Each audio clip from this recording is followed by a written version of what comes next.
Hi everyone. All right, so time for the second part of this, which I believe is going to be the last. So let's get started.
Emerging from the depths of remembrance, a new serenity seeps forth into vision. Glistening in the distance, the overbearing copper orb begins to set its wavering mind. We are closer now than ever before to the persevering peak, a place where we too will find our home to dream. A restful sleep is the ultimate reward for those embroidered in tumultuous turmoil. At least for this moment, there's nothing left but to close the lying eyes and open the wandering wisdom of uninterrupted thought. At this moment of utter twilight, the veil of truth and falsity relinquishes its nature of the opaque.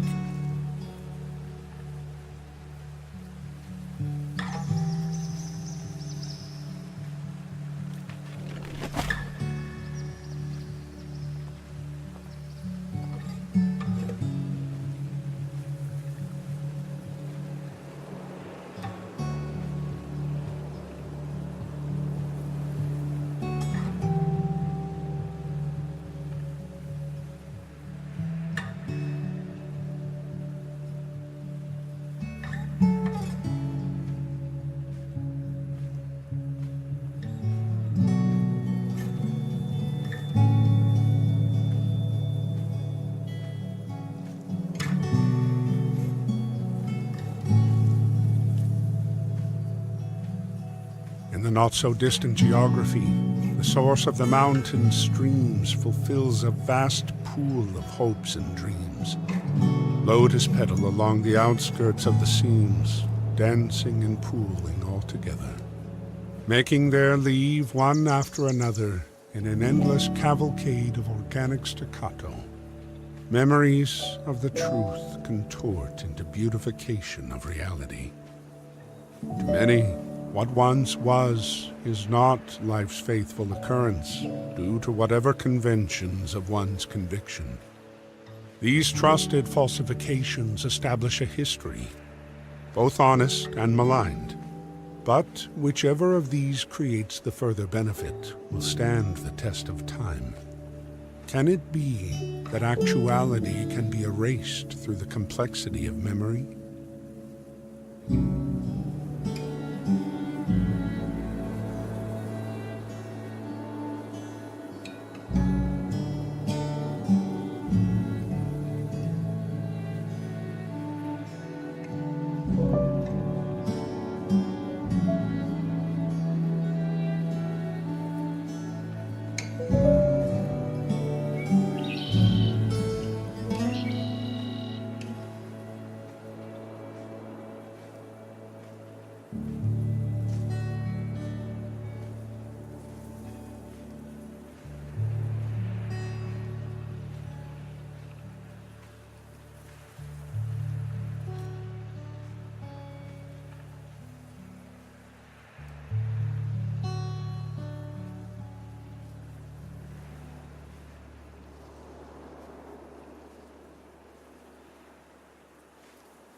A second sighting of the familiar phantom brings peace to my frantically fleeting soul.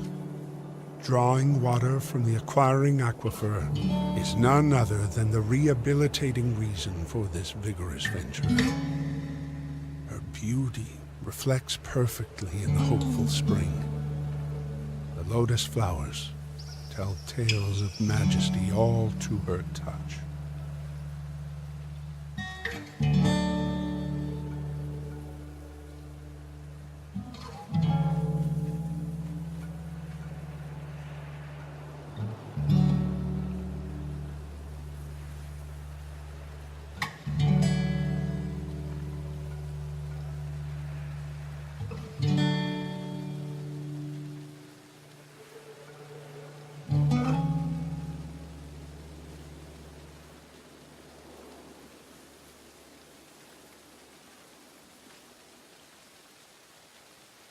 A somber sweetness embellishes the being known from time long since past. Petals may fall from the flowers they form, but their freedom fastens onto my fleeting and faltering feelings. A living touch only surpasses her loving look. Something more easily dreamt in a world no longer to be attained.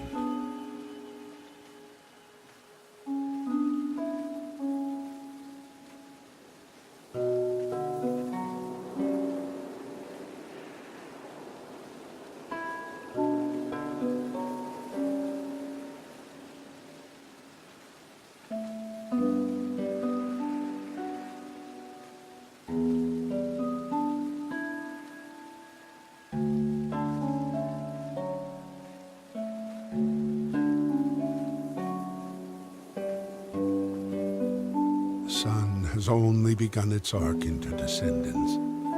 Before the night sets in, memories regain momentum. Dreams and their happenings fade into existence. Love and loss are among the most famous feelings in the moments of increasing dusk. There is still a sweetness to be felt. Light is still prevailing. For now, only somber moments take the stage. There is no stopping the prominence of these emotions. In the same way, there is no impeding the beginning of a new day. But in the sunlight, however faint, there is still time to make a change. A difference to keep the night from overlapping the glory of the nearest star. Accept that the feelings of loss and loneliness exist to promote the endearing experience gathered from fate's finer finishes.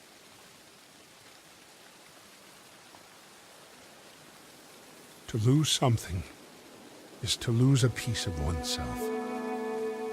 No matter the prominence, regardless of the moment, pieces of persona are left behind. And like the endearing oak, one must persevere the current that life forces us all into. The gifts given unto us are stolen without repair. But in the end, they are gifts and only alive for a fleeting time. Like everything else in this world, the endless river of time flows into the ocean of eternity. All things are caught in the tide of time.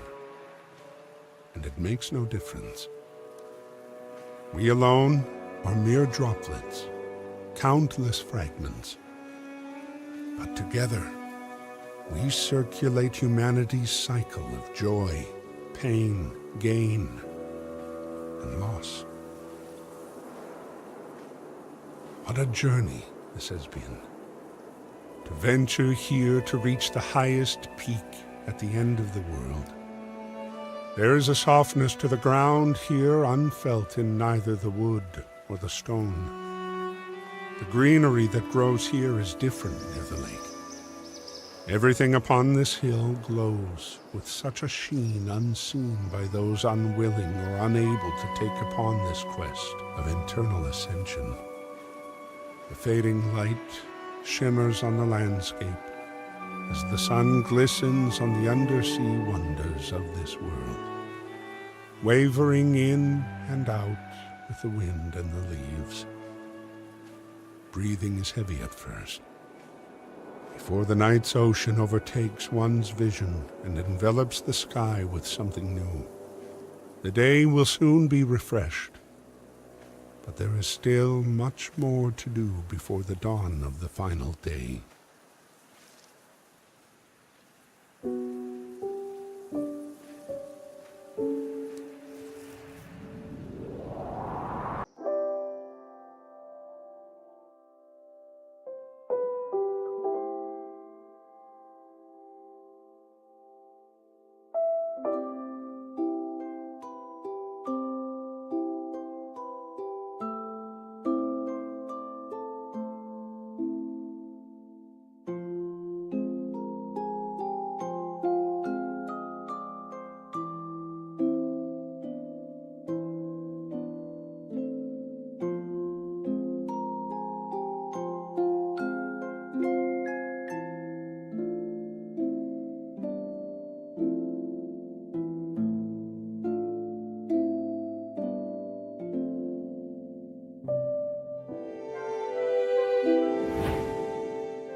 The finality of existence is among the highest truths reaching back to the conception of creation. Nothing lasts forever, regardless of the implications granted by the numerous promises made in one's lifetime. Love brings loneliness. Joy carries pain. Life leads to death. Everything ends. To dream of everlasting is futile. What is left behind will eventually be forgotten. There is no avoiding these words. The clock's hands continue to strike each hour without failure, its face unnerved, tirelessly turning the circumference of infinity. Every stroke signals the edge of one universe and the genesis of another.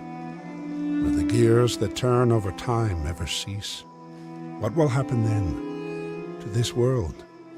Will it stop, or shall it find continuation without the need of its keeper?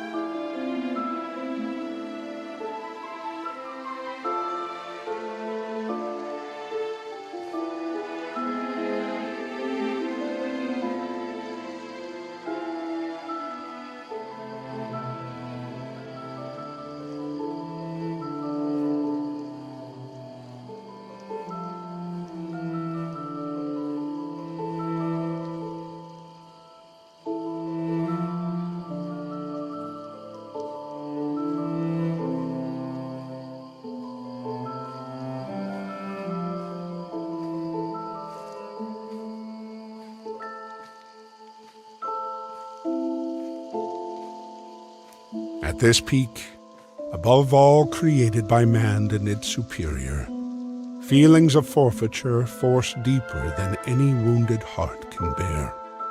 It is here where the troubled soul will at last find peace from the bombardment of huddled empathy. There is nothing that can be said to ease the pain of brokenness. Two rings joined together to become eternity. And still, this is not enough. Total transcendence requires more than a promise, metal, and a seal. More than love. One must relinquish themselves completely and give only to the other. But any lack of strength will cause the union to shatter, regardless of sickness or health.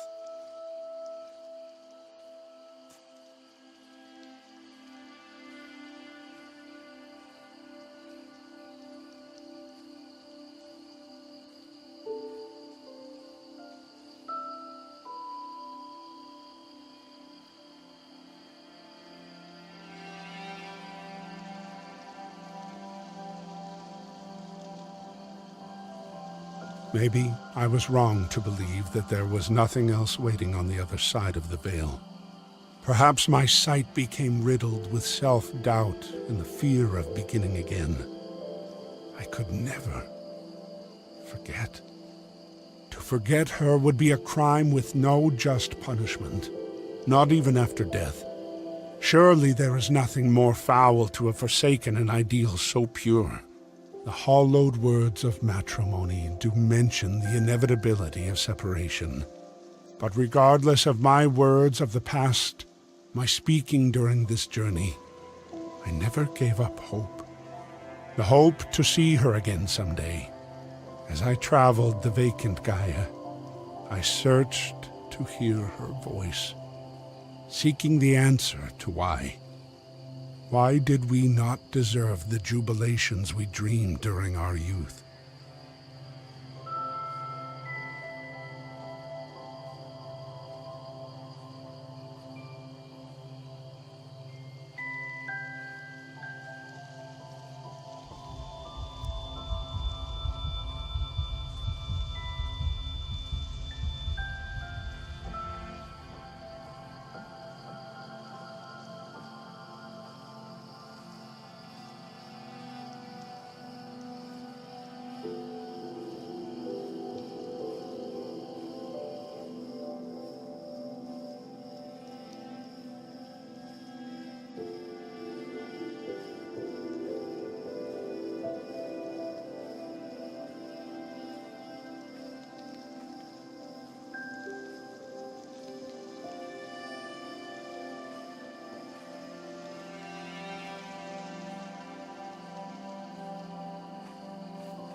globes of light from the depths of the mountain join me once more, flickering a path towards the summit, to the Alpha and the Omega of all things. For what exists now fell from the sky as rain, and there I shall return by the flickering flame of the night's messengers. I am no longer alone. I have reached the end of our journey here together.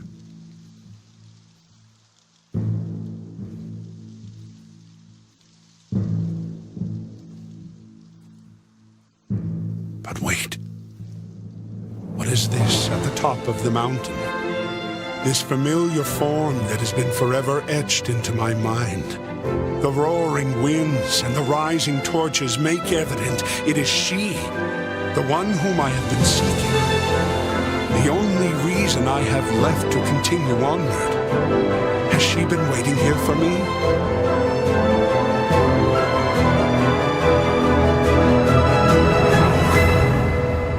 No, that is not the case. She has always been with me. There were 2 steps for every one taken on this journey. Renee, I have finally found you.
And here we are, at the beginning of all things, and at the end of this history's tomorrows. Love always was, and always will be the guiding light that brings you home, no matter the distance, whether it be across the world, throughout time, or transcending existence. Love will find a way. You will never be alone, my dearest Renee.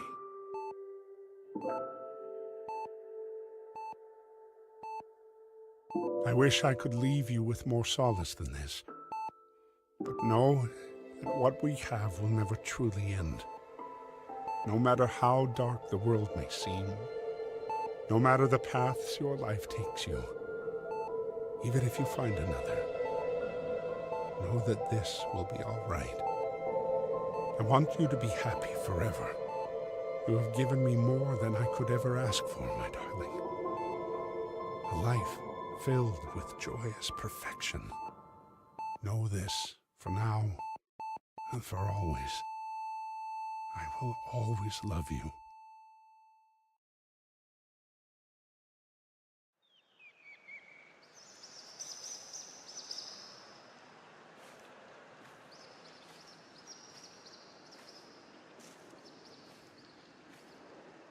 These woods are an example of what can be accomplished without man's interference. This forest, away from any town or communal society, is as untouched by man as any mass of green can be. Within these trees, among these streams, life is, and that is good enough.